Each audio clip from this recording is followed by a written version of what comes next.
KBS 1라디오 신성원의 오늘 세계는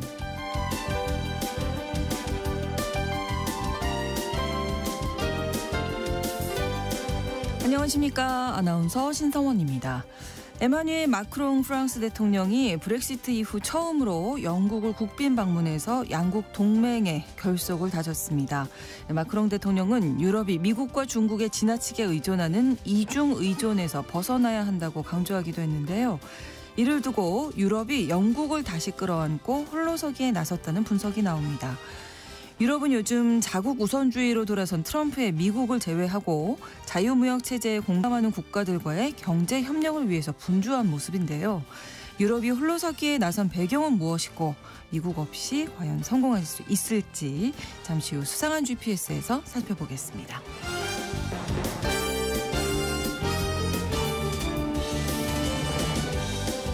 오늘 주목할 국제사회 뉴스는 헤드라인 뉴스와 키워드로 정리해드립니다. 통신원 취재수첩 오늘은 중국에서 전해드립니다. 중국에도 역시 기록적인 폭염이 덮쳤다고 하네요. 쇼핑몰, 도서관까지 조금이라도 더 시원한 곳을 찾아서 사람들이 몰려들고 있고요. 이열치열, 더위를 식히려고 오히려 뜨거운 물을 마신다고 하는데요. 중국 사람들은 올여름 더위를 어떻게 피하고 있는지 통신원 연결해서 알아봅니다. 7월 11일 금요일 KBS 1라디오 신성원의 오늘 세계는 시작합니다.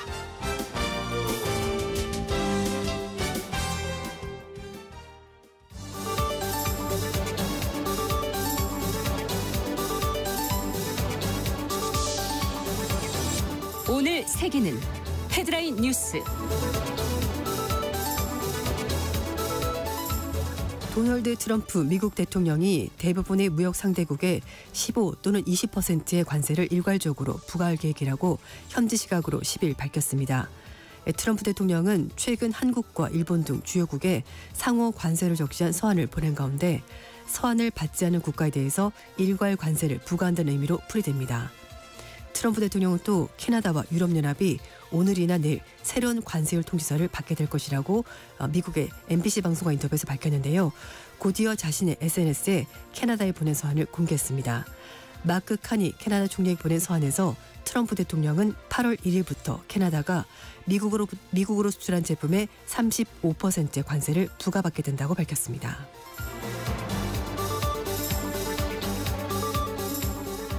에마뉘엘 마크롱 프랑스 대통령이 키어 스타머 영국 총리와 만나 핵전력 사용 조율에 합의했습니다.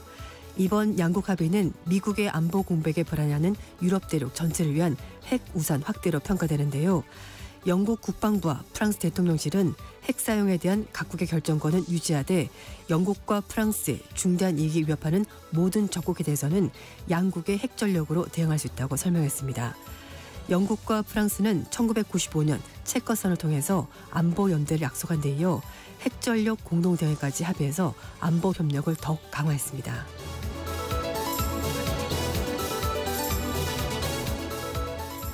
영국과 프랑스가 우크라이나 전쟁 휴전 이후 몇 시간 내로 실행 가능한 평화요주군 계획을 세웠다고 현지 시각으로 10일 밝혔습니다. 마크롱 대통령과 스타머 총리는 두 나라 주도로 우크라이나 전후 안전보장을 위해서 만든 자발적인 연합체인 의지연합회의를 열고 영국 런던에 주재하면서 이 같은 입장을 밝혔습니다. 특히 스타머 총리는 새로운 본부를 프랑스 파리에 개설했고 우크라이나 수도 키우에는 조종 거점을 설치할 계획이라고 공개했습니다.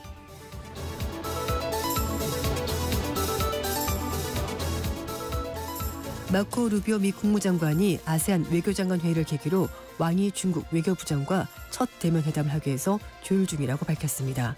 왕 부장과의 회담이 성사되면 트럼프 2기 출범 이후 첫 미중 외교장관 회담이 이뤄지게 되는 건데요.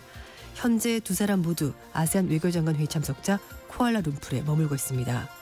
루비오 장관은 국무장관과 백악관 국가안보보좌관을 겸하고 있기 때문에 이번 회담은 트럼프 행정부의 외교안보 정책을 총괄한 인물과 중국의 외교수장 간의 직접적인 소통의 점에서 의미가 큽니다.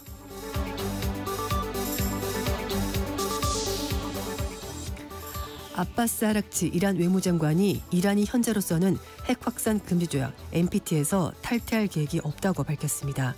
아락치 장관은 프랑스 일간지 르몽드와 인터뷰에서 미국과의 핵 협상은 열려있지만 미국이 추가 군사 공격을 수행하지 않을 것임을 보장해야 한다는 조건을 제시했습니다. 앞서 이란 핵실험에 대한 미국과 이스라엘 폭격에 대한 대응 차원에서 국제 원자력 기구 IAEA에 대한 협력을 잠정 중단하기 위해서 일각에서는 이란이 여기서 더 나아가 NPT에서 탈퇴한 거 아니냐는 우려가 제기됐었습니다.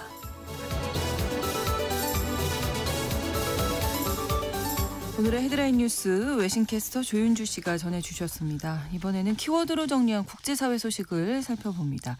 첫 번째 키워드, 상호관세에서 에는 상호주의로, 상호관세에는 상호주의로. 네, 말이 조금 어려운데요. 네, 이제 트럼프 대통령이 얘기를 하는 것이 상대방이 우리한테 하는 것만큼 우리도 똑같이 해주겠다. 그래서 그렇죠. 이제 상호관세를 부과한다고 하는데요. 그랬더니 룰라 브라질 대통령도 그럼 우리도 똑같이 해줄게라고 얘기를 하면서 상호관세에는 상호주의로 우리가 대응하겠다라고 얘기를 하는 겁니다. 네. 트럼프 대통령이 미국 브라질 정부에 대해서 이제 브라질 제품에 대해서 50% 초고율의 관세를 매기겠다라고 얘기를 했거든요. 네. 그래서 이제 브라질도 비상이 걸렸습니다. 뭐 국가 경제 비질 여러 가지 충격파 완화를 위해서 비상 대책을 마련하고 있는데요. 룰라 브라질 대통령이 트럼프 대통령의 50% 관세 부과 방침에 대해서 미국과 먼저 협상을 하겠지만 협상이 잘 되지 않으면 경제 호혜주의법에 따라서 행동하겠다라고 경고했습니다. 네. 룰라 대통령은 대응책 우선순위로 일단 미국과 직접 대화, 그래도 안 되면은 다른 국가들과 연대를 구성해서 세계 무역기구 WTO에 제소하는 방안도 생각하고 있다라고 밝혔습니다. 그런데 이 모든 것들이 만약에 실패로 돌아간다면은 상호주의 원칙에 입각해서 미국에 대해서 브라질도 똑같이 50% 관세를 매기겠다고 밝혔습니다. 네. 앞서 룰라 대통령은 대통령궁에서 브라질산 제품에 대해서 미국의 50% 관세 부과 예고에 대응하기 위해서 긴급 국무회의를 가졌는데요. 네. 룰라 대통령 최측근을 알려진 아다지 재무장관은 관세 부과 상황이 지속적으로 된다는 것은 사실 불가능한 얘기고 트럼프 발표에 대해서 경제적으로 합리성이 전혀 없다라면서 강력히 반발했습니다. 네, 사실상 뭐 브라질 정부가 좀 발끈하는 모양새인데요. 지금 트럼프 대통령이 이렇게 관세 전쟁 벌이는 이유가 미국만 너무 적자가 많다는 맞아요. 이유인데 사실 브라질이 미국과의 무역에서 적자를 보고 있다고요? 네, 그래서 이제 경제적 합리성이 없다라고 브라질 재무장관이 말하는 건데요. 브라질 정부 데이터를 보면 2009년부터 올해 6월 달까지 브라질의 대미 교육 누적 적자가 902억 달러, 124조 원에 이릅니다. 네. 이 기간 내내 브라질은 미국의 물건을 팔고도 계속 적자를 본 건데요. 미국의 무역 대표부 홈페이지를 보면 작년의 경우 미국과 브라질 간의 교역이 920억 달러, 126조 원 정도 된다고 하는데요. 미국은 74억 달러 흑자를 기록했습니다. 이 얘기는 브라질은 적자를 봤다는 건데요. 네. 결국 브라질에 대한 미국의 관세는 커피, 오렌지 주스, 설탕, 쇠고기 등 필수 식료품에 대한 미국 내 공급가를 높여서 전체적으로 미국의 물가를 올리기 때문에 결국은 재발등 찍기다라는 분석이 지배적입니다. 네. 로이터 통신에서는 특히 커피의 경우 미국의 수출이 사실상 중단될 것이라면서 브라질 측에서는 미국 말고 유럽이나 아시아 쪽으로 원두를 팔 수 있지 않겠냐라고 분석을 했습니다. 브라질은 세계 최대 커피 생산국이고요. 주요 오렌지 수출국인데요. 네. 미국에서 판매되는 커피의 3분의 1, 오렌지 절반가량이 브라질산이라고 합니다. 네. 자, 근데 이 고율 관세 부과가 정치적인 의도가 있다 이런 해석도 있네요. 네, 맞습니다. 트럼프 대통령이 SNS에 룰라 대통령에게 관세 서한을 보내면서 네. 보소나로 전 브라질 대통령이 지금 재판에 계류 중인데 이건 국제적인 불명예다라고 말하면서 마녀사냥 즉시 끝내라 이렇게 주문했습니다. 네. 다른 국가들은 미국과 무역 관계가 관세를 책정한 배경이 됐습니다만 브라질은 좀 그렇지 않은 것 같습니다. 브라질의 트럼프로 불리는 보소나로 전 대통령 재판을 다루는 룰라 행정부에 대해서 미국이 경고의 메시지 보내면서 관세를 활용한 거다라는 분석인데요. 네. 보소나로 전 대통령이 2022년 선거에서 패배하고 나서 쿠데타를 시도해서 그것 때문에 기소가 됐습니다. 그런데 트럼프 집권 1기 때 자신과 관계가 좋았던 보수성의 보소나로 전 대통령이 이렇게 감옥에 갈 상황이 되자 네. 힘을 실어주기 위해서 이렇게 관세를 가지고 다른 나라 내정에 간섭하는 거다라고 뉴욕타임즈가 해석을 했는데요.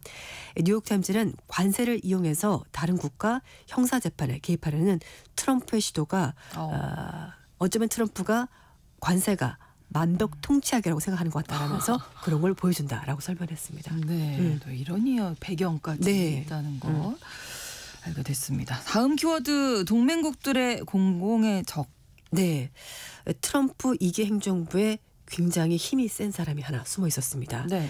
엘브리지 콜비 국방부 정책 차관이라고 하는데요. 동맹국들 사이에서는 이 사람이 공공의 적이라고 불린다고 폴리티코가 전했습니다. 콜비 차관이 동맹국들의 방위비 증액을 압박하고 동맹국들과 안보 동맹에 대해서 재검토해야 된다, 이런 굉장히 급진적인 정책을 주도하고 있고요. 네. 그래서 동맹국들에게는 공공의 적이 되고 있다는 겁니다. 예를 들어서 우크라이나에 대한 군사 지원 중단을 결정한 뒤에는 바로 콜비 차관이 있었다고 하는데요. 트럼프 대통령이 우크라이나에 대해서 무기 지원을 중단한다고 했다가 다시 번복했거든요. 그런데 그 결정을 누가 했는지 모르겠다라고 말했습니다. 그래서 폴리티코가 트럼프 대통령이 이렇게 말한 것이 콜비 차관을 감싸려고 하는 행동인지 모르겠지만 어쩌면은 콜비 차관이 주요 외교정책 결정하면서 백악관에서 정책 결정자보다 먼저 앞서 나가는 것 아니냐, 이렇게 평가를 하고 있습니다. 네, 미국 대외 정책을 관리하는 아주 핵심 인사가 네. 콜비 차관인 건데 어떤 인물인가요? 네, 이 콜비 차관이 주한미군 등 이 한국의 안보에 대해서 굉장히 중요한 변수가 될 것으로 보이는데 네. 트럼프 1기 행정부에서 국방부 전략 및 전력개발 담당 부차관보로 일을 했었습니다. 그러니까 이때부터 이미 일을 했었고요. 2기 정부 때는 더 역할이 커지면서 미국 우선주의 국방정책 수립을 주도하고 있습니다. 여기에는 미국의 2025년 국방 전략 수립에도 핵심적인 역할을 한다고 하는데요. 네. 이게 곧 발표가 된다고 합니다. 8월달에 나온다고 하거든요.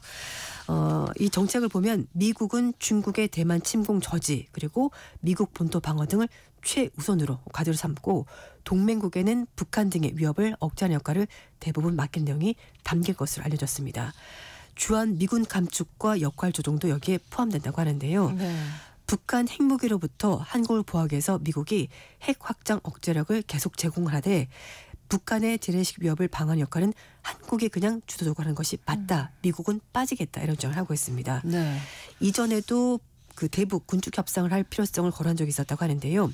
콜비 차관이 작년 5월 달에 김정은 위원장이 핵무기를 포기하도록 설득할 수 있다는 개념은 아주 허무맹랑하다, 말이 안 된다라고 말하면서 미국의 대북 정책의 목표는 군비 통제와 비슷한 것으로 특히 미국 본토를 공격할 수 있는 북한의 대륙간 탄도미사일의 사거리를 제하는 것에 초점을 맞추는 것이 맞다, 이렇게 주장을 했습니다. 네. 그리고 콜비 차관이 지난달에 미국이 영국, 호주와 안보 동맹인 오커스 재검토에 관여한 것도 알려졌고요. 일본에 대해서 방위비 지출을 GDP 대비 3%로 올릴 걸 촉구한 다음에 이걸 다시 5%까지 올리라고 요구했다고 합니다. 네. 그래서 일본 측에서도 3% 좋아, 3에서 3.5%까지는 받아들일 수 있겠어라고 생각하고 있었는데요. 콜비 차관이 갑자기 끼어들어서 아니야, 5%까지 올려야 돼라고 말한 것으로 알려지면서 네. 일본이 굉장히 격포됐다라고 합니다. 콜비의 이 같은 정책 발에 대해서 정치권에서 비판의 목소리가 나오고 있는데요. 네. 미국 하원 군사위원회 민정 강사인 애덤 스미스는 이 콜비가 푸틴과 시진핑이라는 독재자와 독재자 되기를 꿈꾸는 트럼프와 함께 세계를 불안할 권리를 가지고 있는 것으로 보인다. 정말 걱정스럽다, 이렇게 말했다고 합니다. 그렇군요. 예, 한 사람이 이렇게 영향을 네, 미칠 수 맞습니다. 있습니다. 다음 키워드, 골리앗을 이긴 다윗의 다음 목표는? 네. 러시아가 우크라이나와 전쟁을 했었을 때 사실 사람들이 이게 다윗과 골리앗 싸움이다, 우크라이나가 도저히 상대가 안 된다, 그렇죠. 끝날 네. 거다라고 말했는데요. 하지만 서방의 지원이 있긴 했습니다만 우크라이나가 지금까지 전쟁을 하고 있습니다.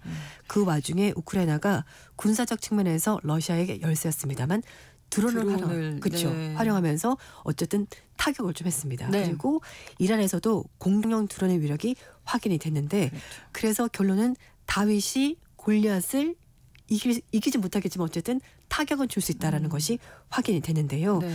미국의 뉴욕타임스가 미국도 해외 미군 기지는 물론이고 본토에 대한 드론 방어 시스템을 강화하는 데 비상이 걸렸다는 겁니다. 이런 두 가지 전쟁을 보면서 드론이 굉장히 위협적이구나. 그럼 미국도 뭔가 대책을 세워야 되겠다고 얘기를 하는 겁니다. 네. 지난달에 우크라이나가 러시아 영토 깊숙이 몰래 반입한 드론 활용해서 러시아 전략 폭격을 비롯한 군용기를 다수 파괴하는 성과를 이뤘고요. 이스라엘도 이란 핵시설 공습할 때 이란 몰래 반입해서 그렇죠. 드론 가지고 정말 강력한 위력을 보여줬거든요. 이게 미국에게 상당한 자극제가 됐다는 겁니다. 특히 중동 내 친이란 민병대 활용한 드론 공격으로 소기의 성과가 있었고 또 이란이 역으로 이스라엘의 드론 공격에 속수무책으로 당한 거 보고 이게 굉장히 드론이 확장성이 강한 것을 직접 증명하게 된 건데요. 네. 이런 상황에서 미국의 방산 기업들이 좀 더 효과적으로 적성국의 드론을 유도할 수 있는 방법을 모색을 하고 있습니다.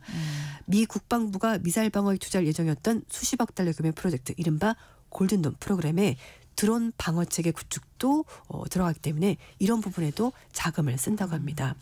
여기에다가 드론 탐지, 파괴 장비를 만드는 미국의 군수업체 한 관계자는 뉴욕타임스 인터뷰에서 9.11 테러 그때 당시 알카에다가 이제 미국에 동시다발적으로 비행기 항공을 가지고 테러를 가했는데 네. 우리는 지금 여전히 9월 10위에 있는 것 같다. 그러니까 9.11 테러를 당했지만 아직까지도 너무나 안일하게 대응하는 것 같다면서 드론이 어쩌면 굉장히 강력한 공격무기 될 것이고 네. 이걸 방어하는데 좀 대응할 필요가 있다라고 조언했습니다. 앞으로의 전쟁은 드론전이 네. 예, 되겠네요. 그렇습니다. 다음 키워드 총알은 피했지만 네, 미국의 비밀 경호국이 트럼프 대통령의 대선 후보 시절 암살 시도 사건을 막지 못한 책임으로 관련자 6명을 뒤늦게 정직 처분했다고 합니다. 네. 비밀 경호국 부국장은 의원들이 최근 최소 10일에서 최장 42일의 정직 처분을 받았고 정직 기간에 급여나 복리 후생 혜택은 받지 못할 것이라고 밝혔습니다. 복귀하더라도 제한된 업무나 작전상 책임이 덜한 역할을 맡게 된다고 하는데요. 트럼프 대통령이 공화당 대선 후보 시절인 작년 7월 달에 펜실베니아주에서 유세하다가 총격을 받았습니다. 물론 네. 왼쪽 귀 위쪽으로 살짝 지나가면서 뭐 큰 부상은 없었는데요.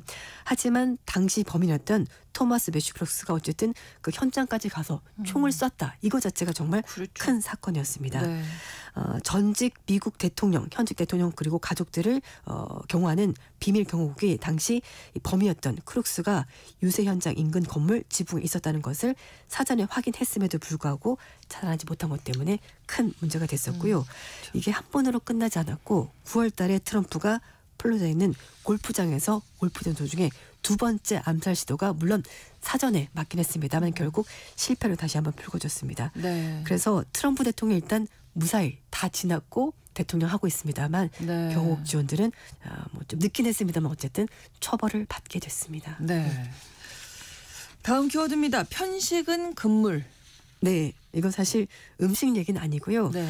플라스틱을 섭취해서 이거를 지방산으로 바꾸는 애벌레가 있다고 합니다. 오, 네. 그래요. 그러니까 플라스틱을 생물학적으로 분해하는 경로가 이번에 밝혀지게 된 건데요. 브라이언 캐손 캐나다 브랜던 대학교 교수 연구팀이 이 애벌레가 먹어친 플라스틱을 대사작용은 어떻게 진행되는 건지를 확인을 해봤다고 합니다. 네. 이 애벌레 이름은요. 꿀벌 부채 명나방이라고 하는데요. 네. 왁스웜이라고 이제 주로 부른다고 합니다. 세계에서 가장 많이 생산되는 플라스틱인 폴리에틸렌 P인데요. 네. 이걸 먹고 짧은 시간 안에 분해를 할 수 있다고 합니다. 오. 좀 많이 투입되긴 해요. 네. 2,000마리 왁스웜이 그래도 예, 좀 예, 많긴 한데 플라스틱을 예, 분해해 준다고 하니까 얼마나 고맙습니까? 예, 그래서 네. 0.5g 무게의 피 비닐봉지 한 장을 하루 만에 분해를 한다고 합니다. 왁스웜은 섭취한 플라스틱을 분해해서 지방으로 바꿔서 몸에 축적한다고 하는데요. 네. 왁스웜은 이 플라스틱을 소화하는 과정에서 지방산으로 분해한 다음에 사람처럼 지방세포에 체지방을 저장하는 겁니다. 우리도 왜 많이 먹으면 네. 다 쓰지 못하고 체지방을 저장이 되는 게 이제 살이 찌는 거잖아요. 맞아요. 배 나오고 예, 얘도 그렇습니다. 그런 네. 작용. 네, 그런데 문제가 있는데요. 플라스틱만 먹게 되면은 네. 왁스웜이 어느 시간 지나면 체중이 줄면서 결국 죽는다고 합니다. 예. 플라스틱만 먹으면 먹이면 안 되는 네. 거네요. 그래서 이 교수 얘기로는 플라스틱과 함께 적절한 당류 등 보조 영양원을 함께 제공을 하면은 이 왁스웜의 분해 효율이 높아져서 네. 이게 생존력이 유지가 된다고 합니다. 어쨌든 하루 만에 비닐봉지 한 장을 다 분해할 수 있을 만큼 강력한 분해 능력을 가지고 있거든요. 그래서 이제 애벌레를 가지고 이제 뭘 할 거냐라고 봤더니 물론 이 애벌레를 직접 플라스틱을 분해하는데 쓸 수도 있고요. 네, 그리고 네. 또 하나는 이 애벌레를 좀 분해를 해가지고 이 안에 어떤 효소가 있는지 장내 미생물이 있는지 그걸 찾아내가지고 예. 실험실이나 공장에서 플라스틱을 분해하는 어떤 시스템을 만드는 것도 지금 연구를 하고 있다고 합니다. 그리고 왁스웜이 워낙 고단백 생물체이기 때문에 네. 양식 산업에서 어류용 사료로도 활용될 수 있다라고 합니다. 정말 고마운 애벌레네요. 네, 그렇습니다. 여러모로 네. 활용 가치가 있다. 그래서 그런지 보기에는 사진을 봤었을 때 그렇게 밉지 않습니다. 연노란색이거든요. 아, 그렇군요. 조금 예. 어떻게 보면 약간 귀엽다? 네. 이렇게 볼 수 있을 것 같습니다. 고마운 애벌레 네, 맞습니다. 이야기였고요. 다음 키워드 별들에게 물어봐. 네. 미국의 항공우주국 나사인데요. 나사의 행성기상관측 연구소가 전 세계 천문학자들에게 도움을 요청했다고 합니다. 네. 왜냐하면은 토성에 신원미상의 물체가 실시간으로 충돌하는 것이 포착이 됐는데요. 오. 고리 모양의 거대한 행성이 어떤 물체인지 모르겠지만 어쨌든 실시간으로 토성에 탁 부딪히는 모습이 포착이 된 겁니다. 네. 이번 달 초에 나사의 연구소에서 근무하고 있었던 천문학자 마리오 라나가 토성에서 밝은 섬광을 포착했다고 하는데요. 이 촬영한 영상은 신원미상의 우주물체가 토성과 충돌한 장면인데 희미한 빛이 실제로 이제 포착이 된 겁니다. 네. 이게 9일 오전 9시쯤에 발생했다고 하는데요. 연구소 측에 따르면 토성과 충돌한 물체 영상을 즉시 웹사이트에 공유했고 다른 사람들에게도 혹시 이런 사진 또 본 사람 있습니까? 또는 이런 사진 찍은 사람 있습니까? 라고 물어본 겁니다. 네. 지름이 1km가 넘는 대형 물체라고 하는데요. 평균 3,125년 만에 한 번씩 토성과 충돌한다고 하는데 이 작은 우주 암석 입자의 경우 7개 정도 충돌한다고 하는데 사실 토성에서 이렇게 번쩍하는 뭔가가 포착되는 것이 지금까지는 단 한 번도 없었다고 합니다. 그래서 도대체 이 물체가 뭘까라고 이제 과학자들이 궁금해하고 네. 혹시라도 비슷한 또는 같은 사진을 본 사람이 있다면 좀 알려주세요라면서 이렇게 도움을 요청했다는 겁니다. 그렇군요. 궁금하네요. 네. 우린 모르니까. 네, 전혀 알 수가 없죠. 네, 맞습니다. 헤드라인 뉴스와 키워드 외신캐스터 조윤주 씨와 함께했습니다. 오늘도 고맙습니다. 네, 감사합니다. KBS 라디오 신성원의 오늘 세계는 1부 마무리하겠습니다. 11시 30분부터 일부 지역에서는 해당 지역 방송 보내드립니다. 비지스의 You Win Again 함께 듣겠습니다.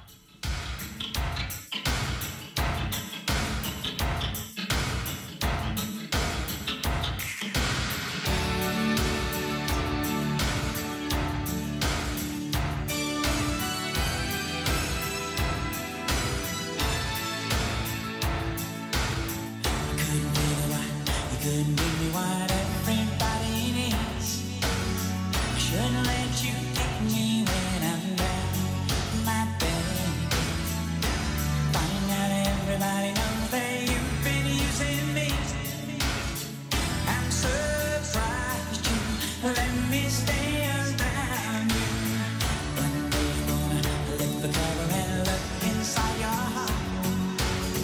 We got a little bit before we go. But then it's another part. There's no fight, we can't fight. This time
지금 시각은 11시 30분입니다. KBS Ladies and gentlemen. 국제사회의 다양한 뉴스를 한눈에 KBS 1라디오 신성원의 오늘 세계는 세계를 바로 보는 최소한의 투자입니다.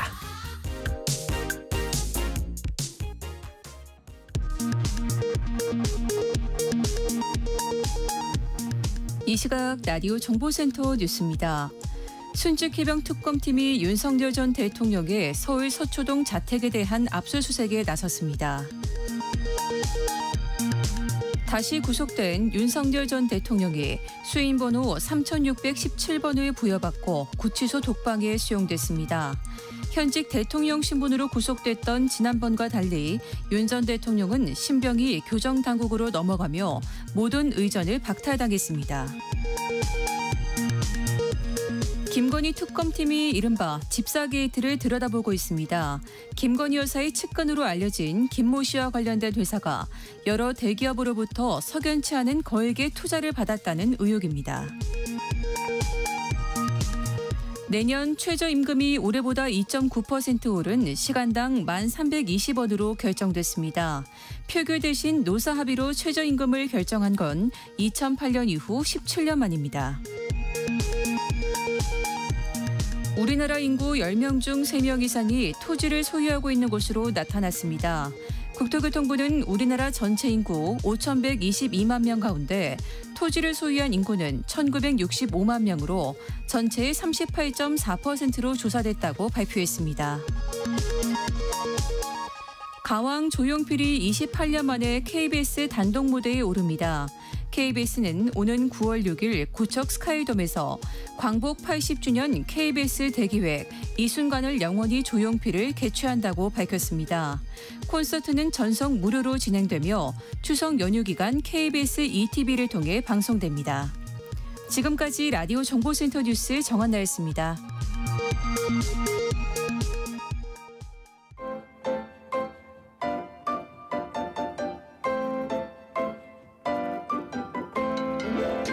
통신원 취재 수첩.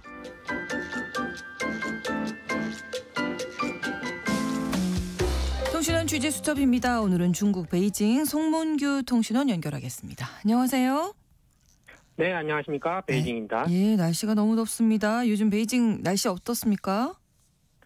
네, 온 지구촌이 폭염으로 뜨거운데 중국도 예외가 아닙니다. 네. 베이징의 현재 기온은 오전임에도 불구하고 30도를 넘어섰습니다. 네. 최근 베이징은 건조하면서 무더운 날씨가 계속 이어지고 있습니다. 하루 중 온도가 가장 많이 올라가는 오후 2시에서 3시 사이는 외출을 피해 거리가 한산해질 정도입니다. 다른 지역은 무더위가 베이징보다 더 심한데요. 네. 이상 고온으로 전력 소비도 역대 최고치를 경신했고요. 우한에서는 바깥에 널어놓은 옥수수가 뜨거운 태양열 때문에 자동으로 팝콘으로 튀겨지는 진풍경도 나올 정도입니다. 아, 그렇군요. 오늘은 중국이 무더위를 어떻게 극복하고 있는지 전해드리도록 하겠습니다. 네, 중국 사람들이 더위를 피할 수 있는 방법 어떤 게 있을까요? 어떻게 지금 보내고 있나요?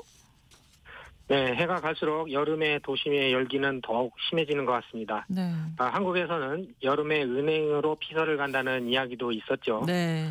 네, 중국 도시 사람들도 여름이면 폭염을 피할 수 있는 장소로 몰립니다. 이미 지하철이나 쇼핑몰은 더위를 피하려는 사람들로 가득합니다. 특히 쇼핑몰에는 여름에 더욱 많은 시민들이 방문하는데요. 비교적 시간 여유가 많은 노인층들이 쇼핑몰이 오픈하자마자 입장해서 네. 문을 닫을 때까지 쇼핑몰에서 시간을 보내곤 합니다. 특히 가구 매장은 매장 내 침대나 소파를 체험해보면서 쉬려는 노인들로 가득합니다. 네. 네, 심지어 침대에서 낮잠을 자는 사람도 있어서 쇼핑몰 직원과 실랑이를 벌이는 경우가 종종 있습니다. 네. 또 노인분들은 쇼핑몰에 간식거리까지 준비해와서 쉬면서 쇼핑은 전혀 하지 않기 때문에 네. 쇼핑몰 측에서는 이 노인들이 더위를 피해오는 게 달가울 리가 없습니다. 그렇겠네요. 네. 또 SNS에는 베이징 최고 피서 성지 탑5나 가장 저렴하게 피서하는 법 등을 다루는 정보가 아주 많이 생산, 공유되고 있습니다. 또 학생들은 에어컨이 나오는 시원한 도서관을 선호하는데요. 네. 이러한 도서관 자리를 잡으려면 일주일 전에 인터넷으로 예약하는데도 많은 학생들과 시민들이 몰려서 자리 잡기가 하늘의 별 따기일 정도입니다. 네. 중국인들만이 하는 특유의 피서법도 있을까요? 네, 중국에 살면서 눈에 띈 피서법이 바로 뜨거운 물 마시기인데요. 일종의 이열치열 요법이죠. 네네. 중국 사람들은 더울 때 차가운 물을 마시면 잠깐은 시원함을 느낄 수 있지만 더위를 퇴치하는 근본적인 방법은 아니라고 생각합니다. 네. 오히려 더운 물을 마시면 땀이 나면서 더 더운 것 같지만 시간이 조금 경과하면 더위가 가시면서 시원해지는 느낌을 받을 수 있다고 합니다. 또 한겨울에도 찬물을 선호하고 아이스 아메리카노를 찾는 한국인들은 전혀 이해할 수 없는 피서법일 것 같은데요. 네.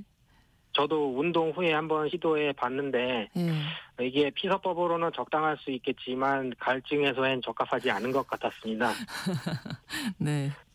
또 중국인들은 여름에 수완맹이탕이라는 걸 많이 마시는데요. 네. 이게 일종의 매실 음료입니다. 오. 살짝 새콤하면서 단맛이 돌아서 예. 매운 음식을 먹은 후에 얼얼해진 입안을 진정해주는 효과가 있는 음료입니다. 네.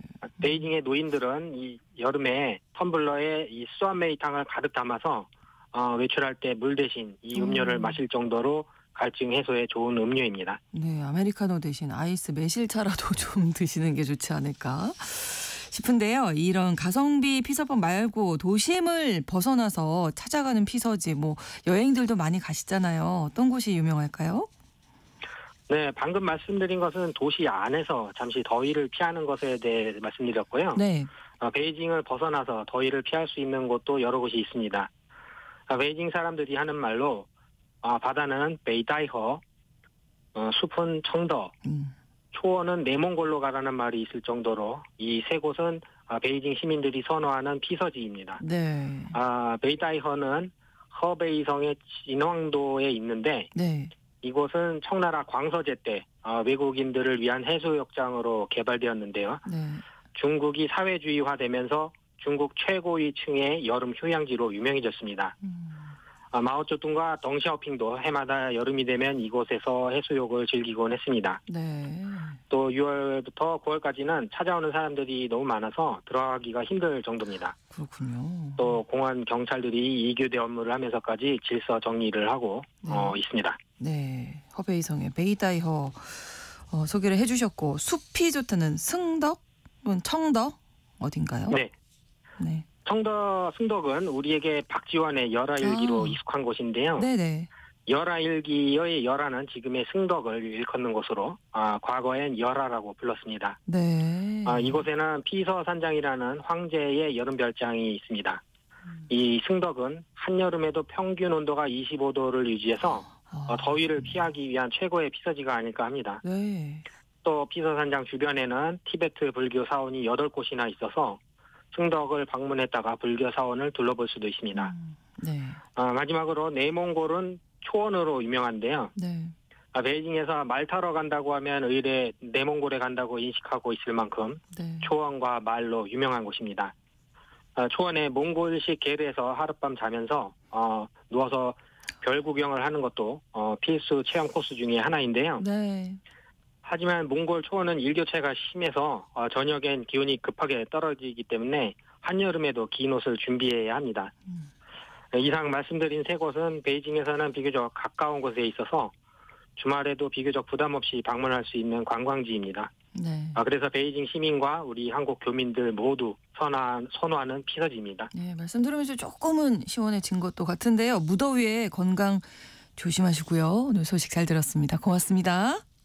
네, 감사합니다. 네, 중국 베이징에서 송문규 통신원이었습니다.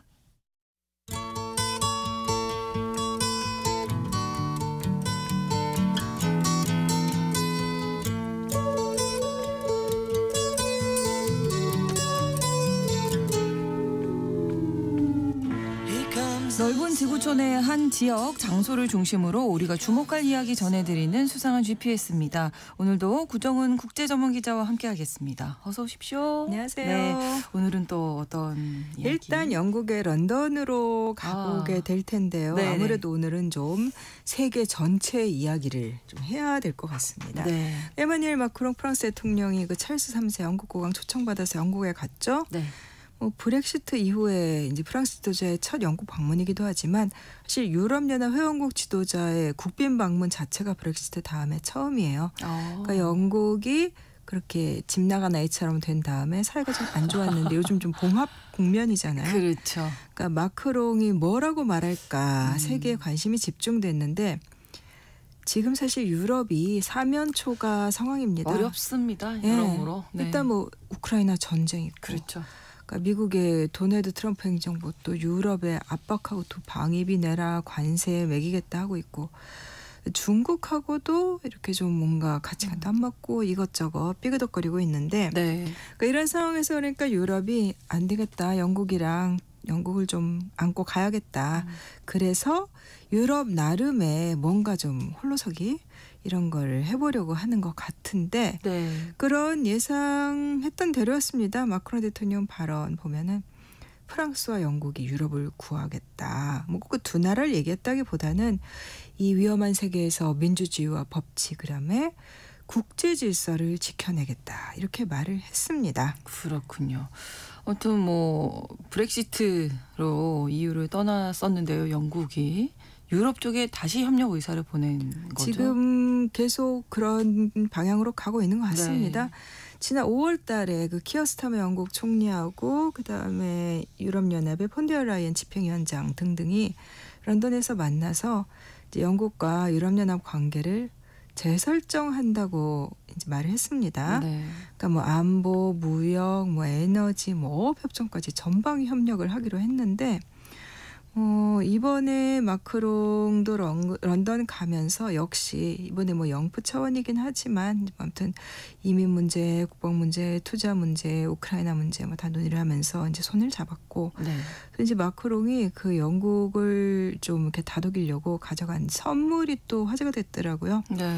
이게 1066년 노르만족의 잉글랜드 정복. 이때 이제 대륙 세력이 잉글랜드로 가면서 이 영국과 대륙이 이어졌다 이렇게도 의미를 부여를 하는데 그 전에는 잉글랜드의 이제 지금과는 좀 다른 그런 이제 민족들 나중에 이제 아일랜드나 웨일스나 이런 스코틀랜드 이런 사람들이 살고 있었고 네. 이제 대륙 세력이 간.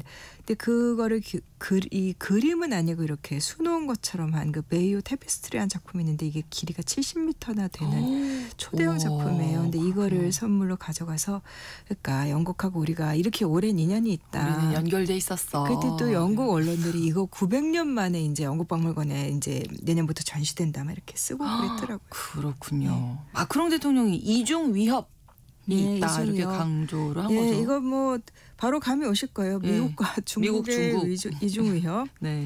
그러니까 유럽이 미국과 중국에 대한 이중 의존을 줄여야 한다. 한쪽 중국이겠죠. 그렇죠. 공정한 무역을 안 한다. 뭐냐면 정보 보조금이라든가 이런 거.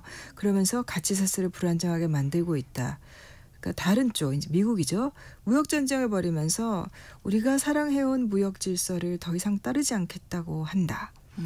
그러니까 유럽의 경제와 사회를 이 이중의 의존에서 오는 이중의 위협에서 벗어나게 해야 한다. 이 얘기를 거의 연설하면서 거의 대부분 시간을 이 부분을 얘기를 했습니다. 네, 그래서 유럽이 미국 대신 아시아 쪽에 손을 내밀고 있다. 예, 이런 지금 얘기가. 중국을 상대는 해야겠고 네. 관계가 나빠질 수는 없고 그렇죠. 또 미국은 굉장히 동맹인데 압박을 하고 있고 그래서 유럽연합의 새로운 무역 전략 한 언론 보니까 굿바이 트럼프 헬로 아시아 이렇게 요약을 해놨더라고요. 네. 근데 진짜 이게 그러니까 영국을 유럽이 다시 끌어안고 네. 독자적으로 가겠다라는 거하고 이거 이제 일맥상통하는 그러다 보면은 이제 양강이 아니라 다른 세력과 손을 잡아야 된다.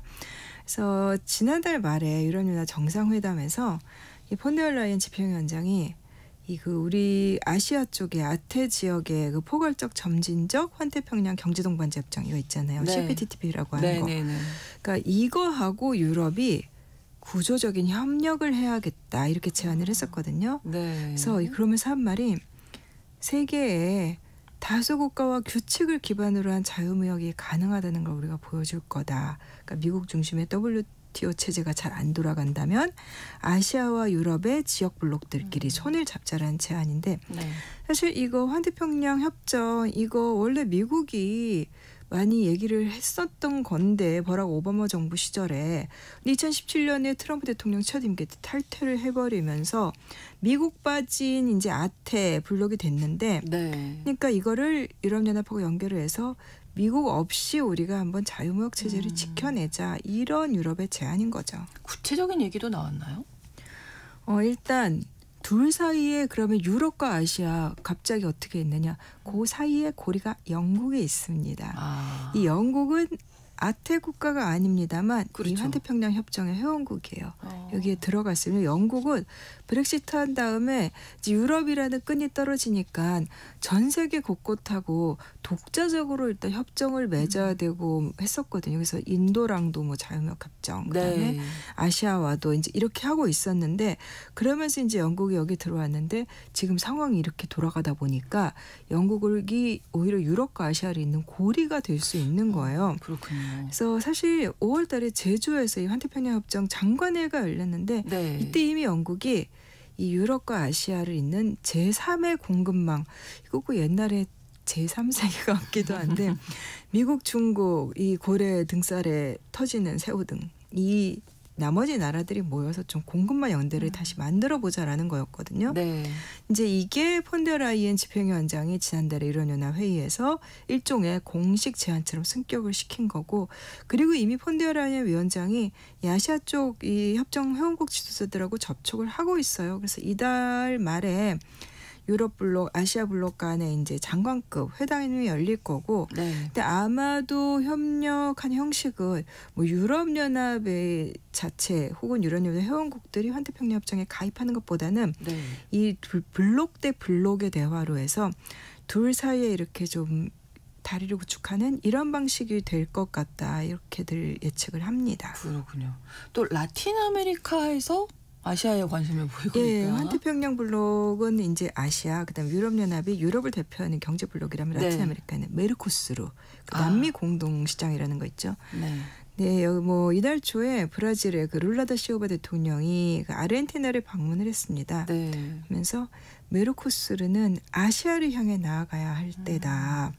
일본, 중국, 한국, 인도, 베트남, 인도네시아와의 더 깊은 관계에서 얻을 수 있는 잠재적인 혜택이 있다 이렇게 강조를 했습니다. 네. 근데 룰라 대통령, 브라질의 룰라 대통령, 아르헨티나 밀레이 대통령이 잘 안 맞잖아요. 일단 안 맞죠. 예. 이번에도 매우 안 맞았습니다. 함께할 수가 없을 텐데요. 예, 근데 사실 그 2023년 말에 하비에르 밀레이 아르헨티나 이제 취임한 다음에 네.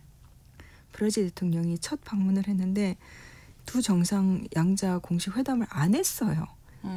굉장히 이상하죠. 예.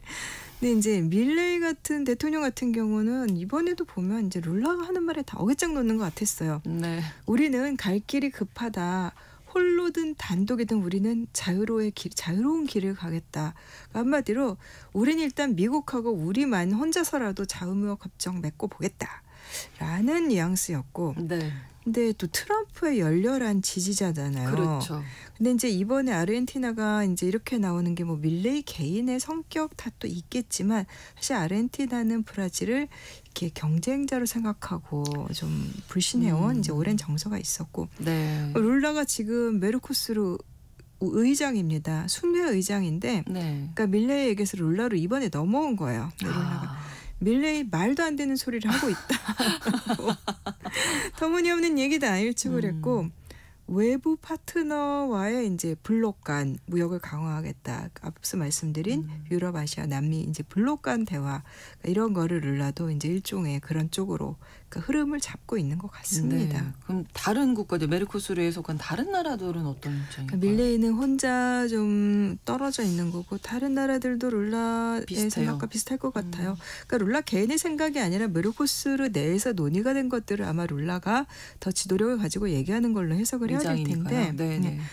그러니까 작년 말에 유럽연합하고 메르코스르가 그 자유무역지대 설립에 합의를 했어요. 네. 그래서 유럽연합 회원국들이 이제 비준을 해야 되는데 이게 사실은 계속 프랑스 농민들이 반대를 해서 이게 25년 동안 협상을 해왔던 건데 이제 비준이 아직 안 되고 있는 거거든요.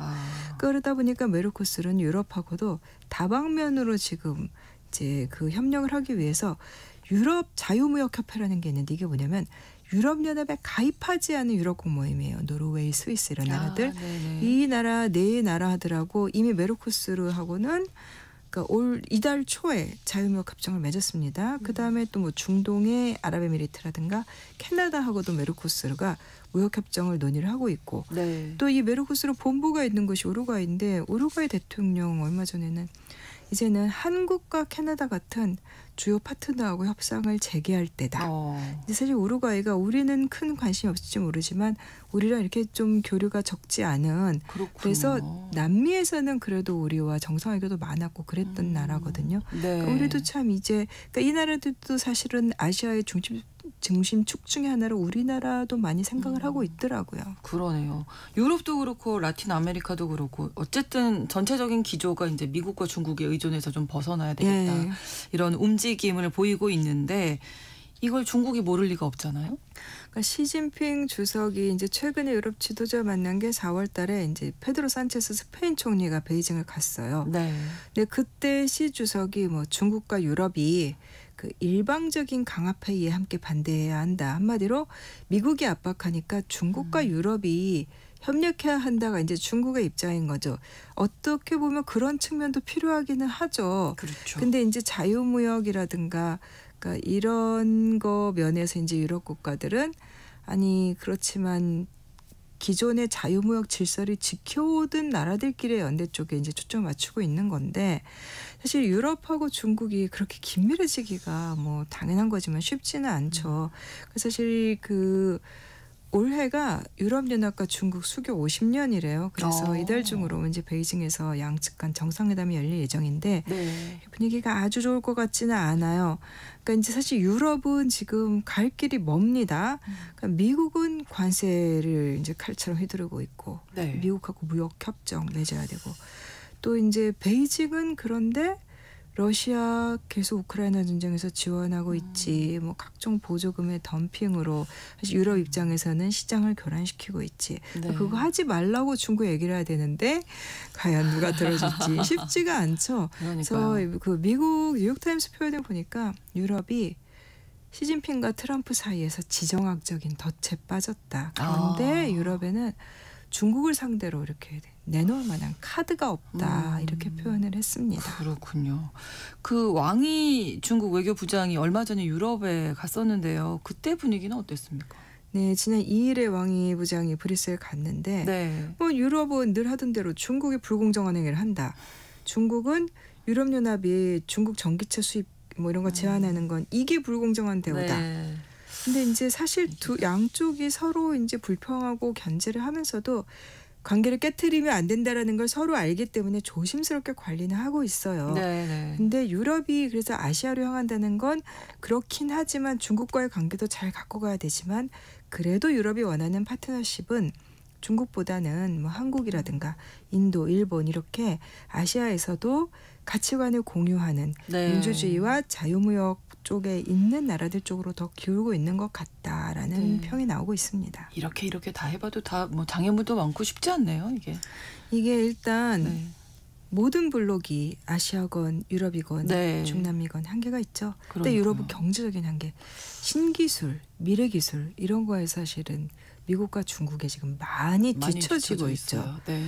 사실 뭐 중국 저가 전기차들 들어오니까 독일마저 휘청거린다고 하는데 네. 또 중국하고 근본적인 가치관 차이도 있죠. 이게 가치관, 이상 이런 게 국제사회나 외교 행보에서 실제로 우리가 생각하는 것보다 훨씬 큰 영향을 미칩니다. 사실 그렇죠. 국가의 모델, 발전 모델 자체가 다르다는 거잖아요. 또 중국하고는 그렇고 미국에 맞서서 유럽이 일단 안보는 어떻게 해요? 그렇죠. 이 안보를 유럽 자체적으로 강화한다. 근데 이게 어렵죠? 과연 이건 너무 오래 걸리는 일이죠. 네. 자, 중국 외에 언급되는 뭐 우리나라 비롯해서 아시아 쪽 국가들 한번 또 뭘까요? 일단 이제 한국과 일본 같은 아시아의 주요 국가들 여기도 역시 미국의 안보를 의존하고 있고 그렇죠. 또 여기는 내부에 사실 갈등 요인들도 많고 그러면 동남아시아라든가 이 동북아 이런 데를 하나의 블록으로 볼 수 있을지 그러니까 여기는 이제 그런 요인들이 있고 중남미 같은 경우 일단 선진 제조업 국가가 없다라는 그런 명백한 한계가 있고 이제 브라질 같은 나라들 이제 중국하고 갈등하고 막 이러고 있는데 네. 브릭스로 묶여 있으면서도 갈등하고 그러니까 이쪽에는 우선 이제 제조업 국가가 없다는 거, 많지 않다는 거, 원자재 수출 여전히 의존한다는 거, 그러면 수요자는 결국 중국이고 이게 제일 큰 문제일 것 같습니다. 그렇습니다. 뭐 쉽지 않은데요. 그럼에도 불구하고 미국을 제외한 글로벌 연대를 지금 각 지역에서 구성하고 있는 이유. 근데 사실 근본적인 분명 질문이겠네요. 의미가 있죠. 그동안에 2차 대전 뒤에 계속해서 세계의 대부분의 자유무역한 나라들은 미국에 사실 수출하면서 경제를 키워왔죠. 한국도 마찬가지고. 미국은 그 대신에 시장을 내주고 그 대신에 이제 패권 국가의 지위를 누려왔던 권력을 행사했던 거고. 네. 근데 이게 20세기 후반부터 일종의 미국의 이런 그런 이 모델이 아량이랄까 이런 것들이 깨지면서 네. 그러면서 그 트럼프 정부의 무역 전쟁이라는 게 결국은 그 결과가 가장 노골적으로 드러난 거일 뿐이잖아요. 근데 이제 나머지 국가들의 연대라 그러나 미국 밴 자유무역 연대 이게 지금 뭐 성공적이든 아니든 간에 어쨌든 지금은 거대한 흐름이 되어 가고 있어요. 네. 그건 분명해 보이고 그렇다면 이제 그동안에 미국이 강요했던 무역 규칙이나 규범 같은 게 되게 좀 막무가내이고 자기네 위주이고 폭력적인 경우도 많았는데 네. 그럼 다른 국가들이 이제 새롭게 지키면서도 다듬을 룰이 그전보다는 훨씬 더 여러 나라의 공정한 룰을 만들어가는 거 다른 나라들끼리 좀 자유무역을 지키겠다고 그렇죠. 하면 그런 것들을 공정하게 해야지만 또 새로운 규범과 룰에도 또 힘이 실릴 것 같다는 생각도 들고 의미는 있을 것 같습니다. 그렇군요. 오늘 수상한 GPS 미국에 의존해왔던 유럽이 홀로서기에 나설 수 있을지 이야기 나눠봤습니다. 구정은 국제전문기자와 함께했습니다. 고맙습니다. 감사합니다. 신성원의 오늘 세계는 다음 주에 다시 뵙겠습니다. 고맙습니다.